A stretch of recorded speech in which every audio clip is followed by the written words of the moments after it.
Buenas tardes, soy el profesor Gustavo Pontoriero, docente de la materia Introducción al Conocimiento de la Sociedad y el Estado, de la cátedra Flavio González. Voy a presentar la clase número 4 del cronograma,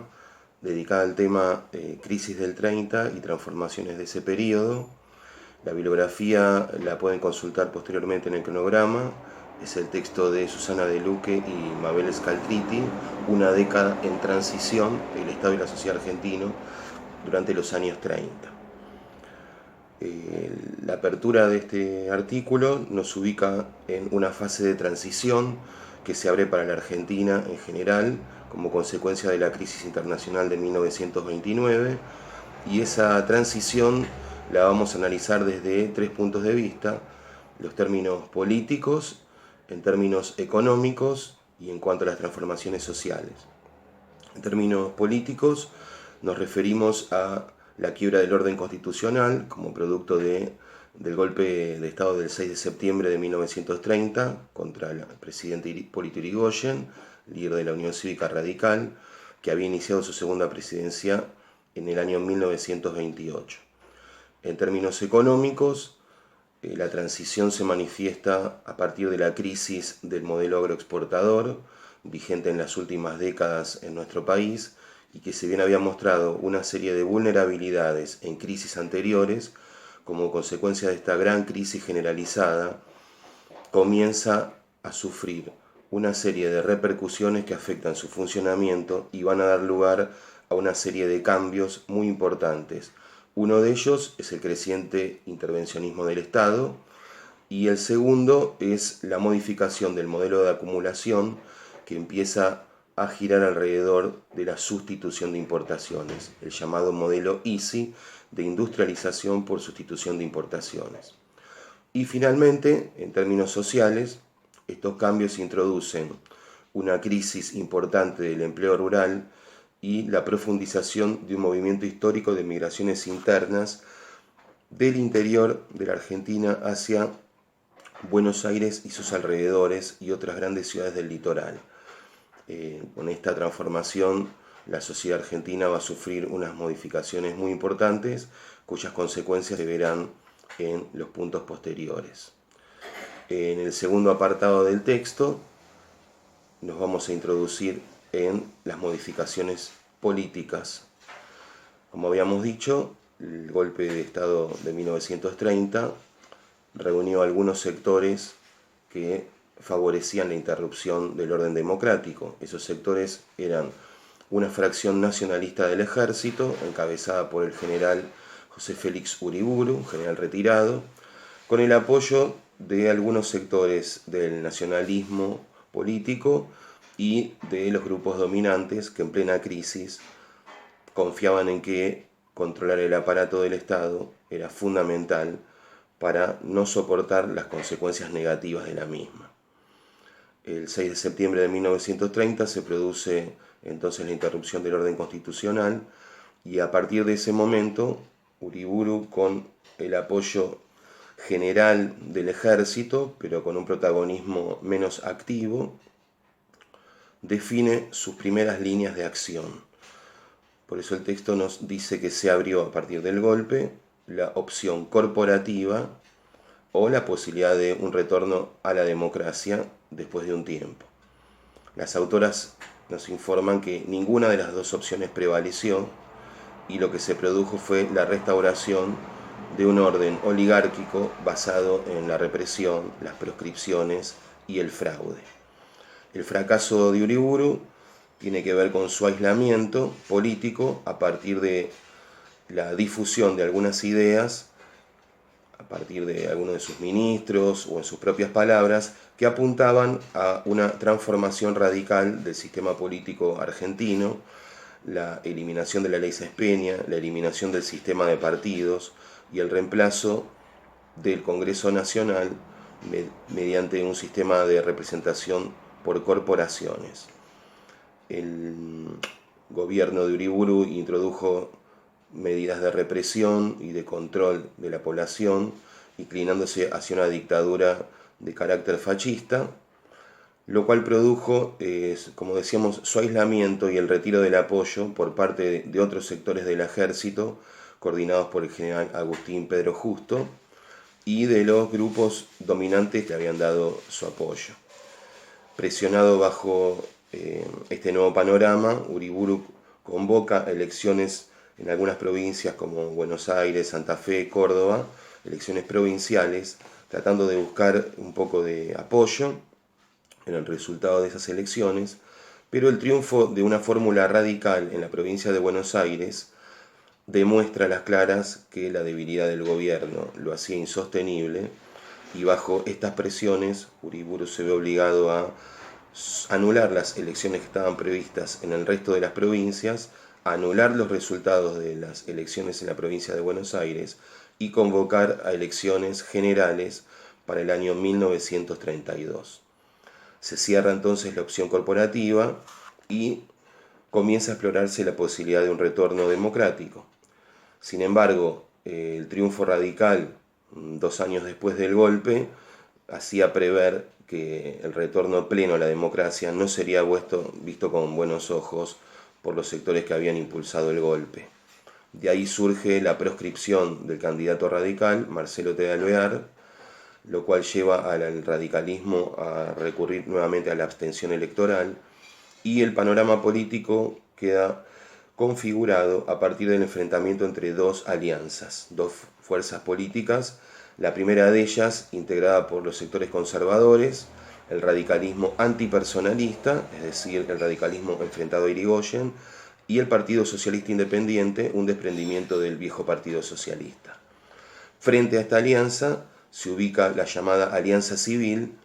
integrada por el Partido Demócrata Progresista y el Partido Socialista. El resultado de estas elecciones, con estas características particulares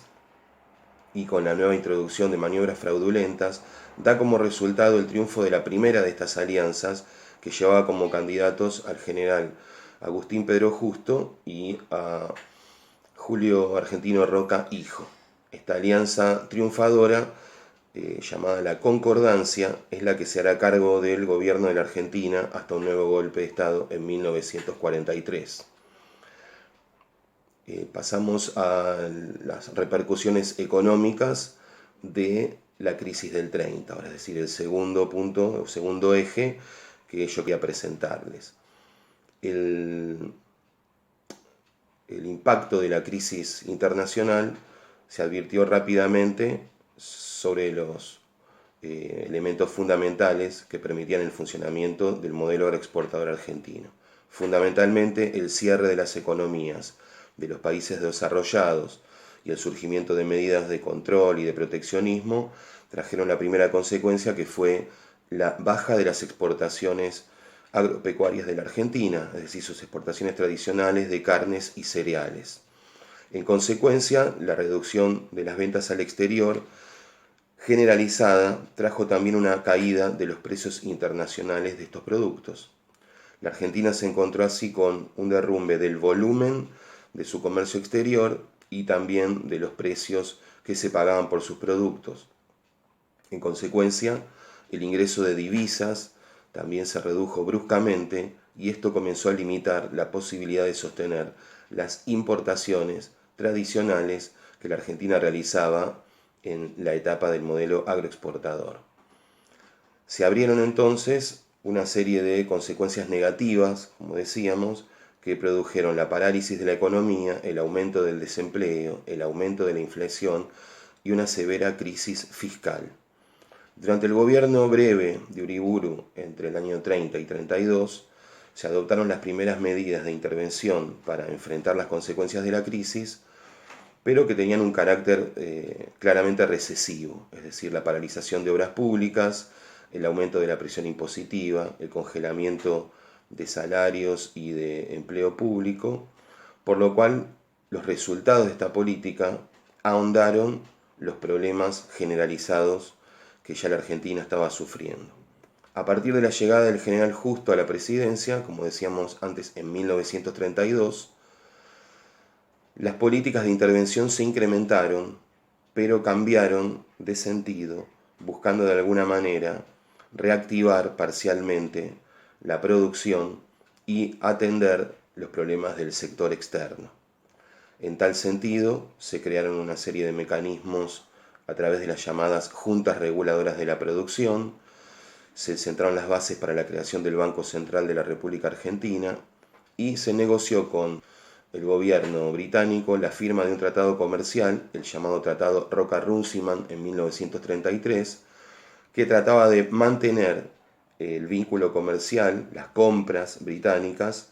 de carnes, pese a la firma de una serie de acuerdos preferenciales con sus dominios realizado en Ottawa en 1932. Es decir, que el Tratado Roca-Runciman le permitía al gobierno argentino habilitar las ventas de carnes al exterior en los mismos niveles que se venían haciendo antes de la crisis, a cambio de una serie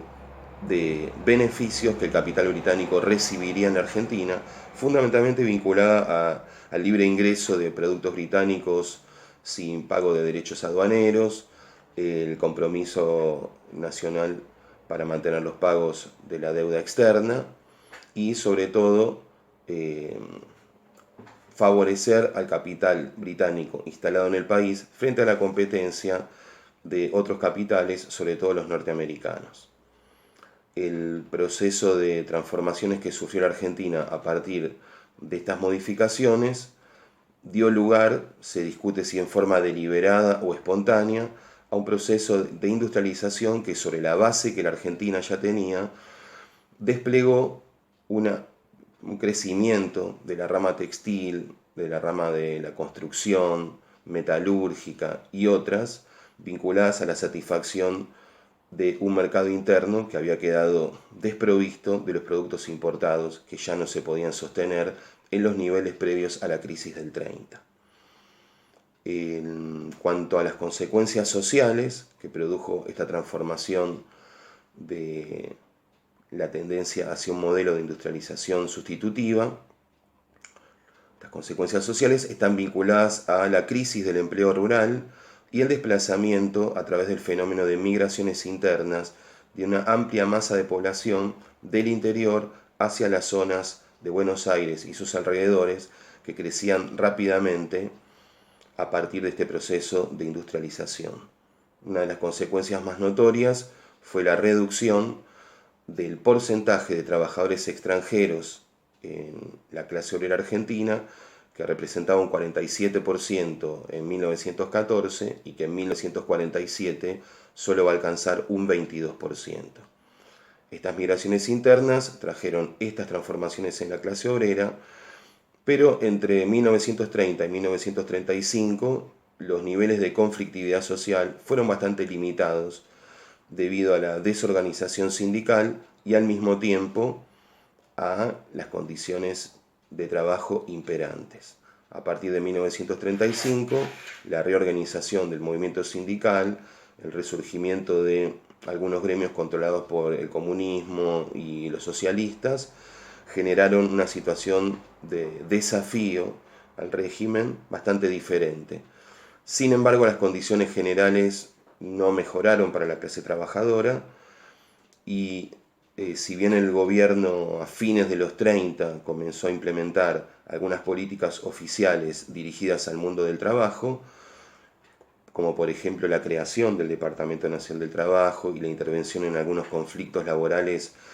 que terminaron siendo negociados por las partes, como les decía, estas condiciones no mejoraron y se mantuvieron aún después, comenzada la Segunda Guerra Mundial en 1939. Llegando al final de esta explicación, el contexto de los años 30 se vio acentuado, como les decía, por el inicio de la Segunda Guerra Mundial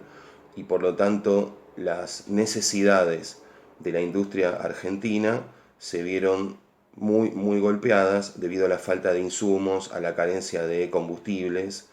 y obviamente al cierre generalizado del comercio y los vínculos con el exterior. Crecieron en protagonismo los sectores militares, que ya habían sido bastante críticos de la firma del Tratado Roca-Runciman, sectores nacionalistas que recuperaron protagonismo y que comenzaron a tener coincidencias con sectores militares que miraban con mucho interés el proceso de industrialización como un medio para garantizar la defensa nacional, es decir, desde un punto de vista profesional. El crecimiento de la intervención militar en el sector energético en la Argentina y en el sector industrial en general reconocía antecedentes que se pueden remontar hasta principios del siglo XX, es decir, la participación de la Marina y del Ejército en la exploración y en el control de yacimientos petroleros, en la búsqueda de recursos carboníferos, en la búsqueda de aprovechamiento de